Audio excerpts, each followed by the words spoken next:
से बेहद चौंकाने वाली रिपोर्ट भी आई। दिल्ली से मुंबई तक हॉटस्पॉट की ग्राउंड रिपोर्ट आपको दिखाएंगे, लेकिन पहले एक ऐसी तस्वीर देखिए जिसे देखकर आपको सबसे ज्यादा गुस्सा आएगा। पश्चिम बंगाल के हावड़ा में कोरोना वॉरियर्स पुलिस वालों पर एक बार फिर हमला हुआ है। ये पुलिस वाले सिर्फ और सिर्फ ये समझाने गए थे कि लॉकडाउन में घर में रहिए, बाहर भीड़ में मत निकलिए।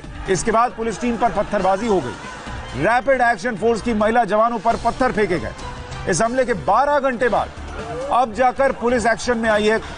पश्चिम बंगाल की 14 लोगों को हिरासत में लिया गया है। बीजेपी ने इस हमले के बाद ममता सरकार पर हमला बोला है। बीजेपी कह रही है बंगाल में कोरोना से जंग के 2 अलग नियम हैं। मुस्लिम बाहुल्य इलाकों में सख्ती नहीं बरती जा रही है। ऐसा क्यों हो रहा है? लेकिन पहले आप जरा इस तस्वीर को देखिए।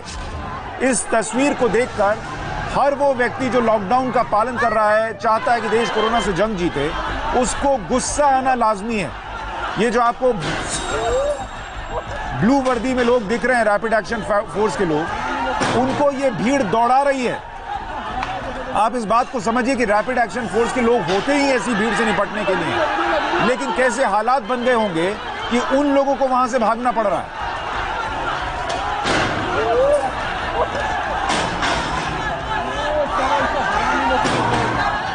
इस तस्वीर को देखकर कौन सा भारतवासी हैरान नहीं रह जाएगा, गुस्से में नहीं आ जाएगा कि वहां पर ये लोग जो पुलिस वाले हैं, रैपिड एक्शन फोर्स के लोग हैं, ये आपको सिर्फ ये बताने गए हैं कि आप घर पर रहिए, आपकी जान को खतरा है। जिस देश में 31,000 केसेस हैं, वहां क्या रैपिड एक्शन फोर्स को जाकर लोगों को बोलना पड़ना चाहिए कि आप घर में रहिए? जहां 1,000 से ज्यादा लोगों की जान चली गई है, वहां लोगों को यह समझाने की जरूरत पड़नी चाहिए क्या कि आपको घर में रहना चाहिए? जहां पर 24 घंटे में 73 लोगों की जान चली गई जिस देश में, वहां लोगों को बताना चाहिए क्या कि आपको घर में रहना चाहिए? और उस पर लोग पत्थर मार रहे हैं। क्यों मार रहे हैं? हमारे साथ हमारे सहयोगी अनुपम मिश्रा जुड़ रहे हैं, उनके पास भी जाएंगे, लेकिन पहले आपको वहां से जो बीजेपी नेता राहुल सिन्हा का बयान आया है वो पहले आपको सुनवाते हैं। हावड़ा रेड जोन होते हुए भी कोई लॉकडाउन का परवाह नहीं है। हमने देख रहे पुलिस पश्चिम बंगाल में 2 रोल प्ले कर रहा है। कुछ एरिया में पुलिस ज्यादा सक्रिय है और कुछ जो माइनॉरिटी इलाका है उसमें पुलिस हाथ जोड़ रहा है लॉकडाउन पालन करने के लिए। आज इसी का कारण टिकियापाड़ा में, हावड़ा में जो घटना हुआ, ये दुखदायक घटना है। पुलिस का ऊपर हमला जैसे हुआ, जैसे पुलिस का जीप को तोड़फोड़ किया गया, आज तुष्टीकरण का सबसे बड़ा उदाहरण। देखिए, नेता जो कहेंगे वो नेता कहेंगे, लेकिन बतौर पत्रकार वहां क्या हुआ ये जानने के लिए चलते हैं। अनुपम मिश्रा हमारे सहयोगी वहां से जुड़ रहे हैं। अनुपम, ये बताइए कि हावड़ा जहां पर यह घटना हुई वो अगर रेड जोन है तो लोगों को लॉकडाउन में बाहर क्यों आना था और वहां हुआ क्या दरअसल? जी देखिए, हावड़ा और कोलकाता जैसा कि आपको मालूम है पूरा का पूरा रेड जोन है और यहाँ जगह जगह कंटेनमेंट जोन भी बना के रखे गए हैं। और ये जो इलाका है बेलिलियस रोड, ये हावड़ा ब्रिज से महज 2 किलोमीटर दूर होगा या 1.5 किलोमीटर दूर होगा। यहाँ पर भी कंटेनमेंट जोन है, ये भी रेड जोन के इलाके में ही आता है। और कल शाम लगभग 5, साढ़े 4, 5 के आसपास पुलिस की टीम और उसमें महिला रैपिड एक्शन फोर्स की जवान थे, महिलाएं थी, वो लोग लॉकडाउन का पालन करवाने के लिए निकले क्योंकि उनके पास खबर आई कि यहाँ पर लोग सड़कों पर निकल गए हैं। तो जब वो वहां पहुंचे तो वहां पर देखा कि काफी लोग सड़कों पर हैं। अब उन लोगों ने जब उनको घर में जाने के कहा तो उल्टा पुलिस की बात सुनने की, जो फ्रंट लाइन में कोरोना वॉरियर्स हैं उनकी बात नहीं सुने बगैर उल्टा उन पर हमला कर दिया गया और दौड़ा दौड़ा कर उनको खदेड़ा गया, पथराव किया गया। और जो थोड़ी दूर में पुलिस फाड़ी है, टिकियापाड़ा पुलिस फाड़ी, वहां पर भी पथराव किया गया। तो सबसे बड़ी बात है कि ये काफी चिंता का विषय है कि जो लोग लॉकडाउन का पालन करवाने जुटे हुए हैं, अपनी परिवार को छोड़कर इतना साहस का काम कर रहे हैं, उन पर इस तरह का बर्ताव किसी भी तरह शोभनीय नहीं है और किसी भी जगह हो, कहीं पर भी हो, ये घटना बर्दाश्त नहीं की जा सकती है। और हावड़ा पुलिस से भी फिर हमने बाद में पूछताछ की तो पता चला कल देर रात अभियान हुआ है, 14 लोगों को हिरासत में लिया गया है। लेकिन आपको बताऊं कि इन सब घटनाओं को रोकने का सबसे बड़ा उपाय है कि जो कार्रवाई है वो बहुत तगड़ी होनी चाहिए, एग्जेम्पलरी होनी चाहिए, ताकि लोगों को पता चले कि इस तरह का कार्य करने पर अनुपम, 2-3 चीजें बताइए हमारे दर्शकों के लिए जो उनके मन में इस वक्त सवाल आ रहा होगा। एक तो इस इलाके को समझाइए कि ये कैसा इलाका है, किस तरीके की आबादी यहां पर है। दूसरा, 12 घंटे क्यों लग गए पुलिस को कार्रवाई करने में? और तीसरा कि जो बीजेपी आरोप लगा रही है कि वहां पर मुस्लिम बहुल इलाकों में ममता सरकार ममता दिखा रही है, लॉकडाउन का सख्ती से पालन नहीं करा रही, इसमें कितनी सच्चाई है इस आरोप में?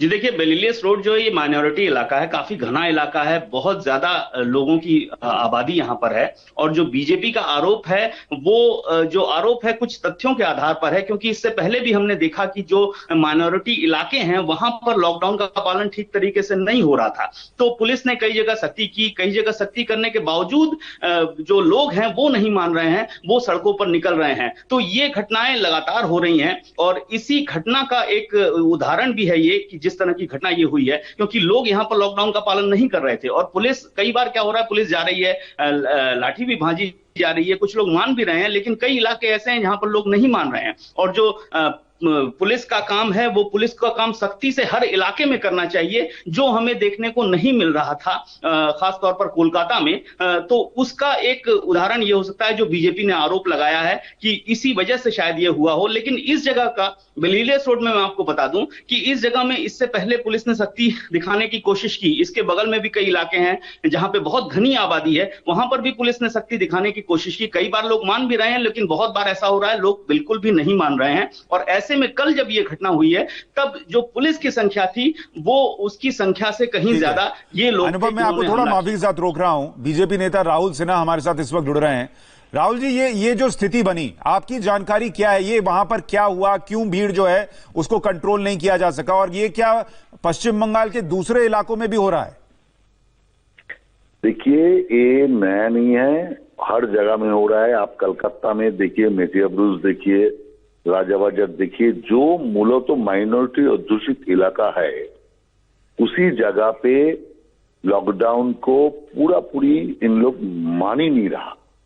और बाकी जो क्षेत्र है उस जगह में पुलिस थोड़ा कठोर है, लेकिन माइनॉरिटी क्षेत्रों में सरकार का आदेश का कारण या सरकार का जो रवैया उसके कारण उधर पुलिस हाथ जोड़ के सारे काम कर देते। हावड़ा रेड अलर्ट हो गया और उनमें जब सारे लोग निकल के आया, पुलिस इसमें आपत्ति जताया, तब जाके ऐसा घटना हुआ।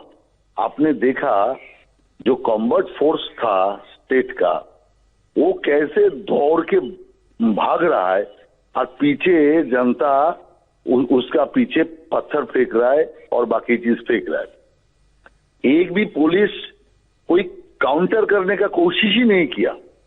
वो काउंटर करते जितना आदमी पीछे भाग रहा था, आप वीडियो को अच्छा तरह देखिए, वो संख्या जितना भी था वो पुलिस एक बार मोड़ के उनके और कुछ एक्शन लेते, नहीं भागते तो सारे लोग भाग जाता।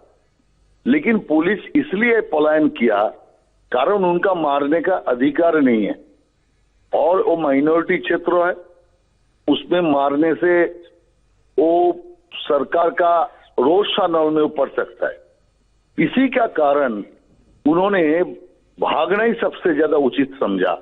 लेकिन ये जो दृश्य हो गया और इसका जो वीडियो आ गया, इसमें पुलिस का मनोबल तो और भी घटेगा और बाकी जगह में पुलिस के ऊपर। सर, मनोबल की बात तो दूर की बात है, और वोट बैंक प्रभावित होगा या नहीं ये तो बात की बात है। पहले लोगों की जान बचेगी तब तो वो वोट बैंक में जाकर किसी सरकार के लिए या किसी पार्टी के लिए वोट करेंगे। लोगों को तो खुद समझना चाहिए कि अगर आप हिंदू हैं, मुसलमान हैं, सिख हैं, ईसाई हैं, सबकी जान को बराबर खतरा है। आपको किसी सरकार से अगर नरमी मिले ना मिले, मुझे नहीं पता, पार्टियां अलग अलग आरोप लगा सकती हैं, हमारे रिपोर्टर कह रहे हैं उन आरोपों में सच्चाई भी दिखती है, लेकिन आपको खुद अपनी जान की फिक्र तो होनी चाहिए। आप कर क्या रहे हैं? आप खुद बाहर निकलकर अपने लिए और दूसरों के लिए खतरा बन रहे हैं। अनुपम, जो लोग भी दर्शक इस तस्वीर को देख रहे होंगे, वो उनके मन में सवाल ये होगा कि अगर पश्चिम बंगाल के बाकी इलाकों में भी ऐसा हो रहा है, माइनॉरिटी बहुल इलाकों में बार बार ऐसा हो रहा है, तो पश्चिम बंगाल में फिर कोरोना के केसेस कम कैसे हो सकते हैं? या तो जांचा नहीं जा रहा या फिर छुपाया जा रहा है। एक और बात मैं कहूंगा सुशांत की, जो वीडियो है उसमें देखिएगा ज्यादातर लोगों ने मास्क नहीं पहना हुआ है। इसका मतलब साफ है कि जो सरकार की गाइडलाइंस है उसको किसी भी तरह मानने का जो मनस्थिति है वो यहाँ पर नहीं दिख रही है। और इसी से जो लोग बाहर निकल रहे हैं वो इनकी मनस्थिति को दिखा रहा है कि ये लोग ना अपनी जान के प्रति परवाह कर रहे हैं, ना दूसरों की जान के प्रति परवाह कर रहे हैं। और इसी की वजह से ये लोग इतना उग्र हो रहे हैं। इनको लग रहा है कि सब मजाक है, कुछ नहीं है। और ये इसमें एक जो बात है कि शुरू में ममता बनर्जी ने सख्ती दिखाई थी जब शुरू हुआ था लॉकडाउन 2-3 दिन, लेकिन उसके बाद जब पुलिस ने लाठीचार्ज शुरू किया, कड़ाई शुरू की, तो ममता बनर्जी ने कहा कि इतनी कड़ाई अच्छी नहीं है। पुलिस को, कई पुलिस वालों को क्लोज कर दिया गया क्योंकि उन्होंने सख्ती दिखाई थी। तो इससे भी इन लोगों का मनोबल बढ़ गया कि पुलिस हमें नहीं मारेगी, क्योंकि मुख्यमंत्री हमारी कह रही हैं कि बहुत ज्यादा कड़ाई नहीं की जा सकती है। आप कह रहे हैं सख्ती दिखाने वाले पुलिस वालों पर कार्रवाई हो गई? बिल्कुल, जब शुरुआत में लॉकडाउन हुआ था तब पुलिस ने 2-3 दिन सख्ती दिखाई थी, बहुत अच्छे से लॉकडाउन भी हो रहा था, लेकिन उस सख्ती पर ही ममता बनर्जी ने, जो पुलिस वाले सख्ती दिखा रहे थे, उन पर कार्रवाई कर दी और साफ तौर पर कहा कि इतनी कार्रवाई अच्छी नहीं है। बहुत जगह मुझे खबर आ रही है कि पुलिस बहुत बड़ी कर रही है, बहुत ज्यादा बल प्रयोग हो रहा है, ये सही नहीं है। और इसी के बाद से जब मुख्यमंत्री कहेंगे कि हाँ ये सही नहीं है, तो पुलिस क्यों उतना बल प्रयोग करेगी। और इसी के बाद से, इस स्टेटमेंट के बाद से ही कुछ लोगों का मनोबल बढ़ गया कि उनको लग गया कि हाँ मुख्यमंत्री जब कह रही है हमारे ऊपर कार्रवाई। इसके बाद तो पूरा वीडियो ही अब डिकोड हो गया ना, जब मुख्यमंत्री ये कह रही है कि आप सख्ती से कार्रवाई मत कीजिए और पुलिस का मनोबल कम होगा, पुलिस क्यों पलटकर फिर भीड़ पर जो है वो सख्ती दिखाएगी। जैसा अभी राहुल सिन्हा बीजेपी नेता कह रहे थे कि पुलिस को न तो इस बात की गारंटी है कि ऐसा कर देंगे तो मेरी नौकरी बचेगी या नहीं, पता चला मुझ पर ही कार्रवाई हो गई, और दूसरा लोगों की भीड़ है उसका खतरा अलग है। बहुत शुक्रिया अनुपम, आपके पास अपडेट के लिए लौटेंगे, लेकिन हम बार बार कह रहे हैं ये लोगों को पहले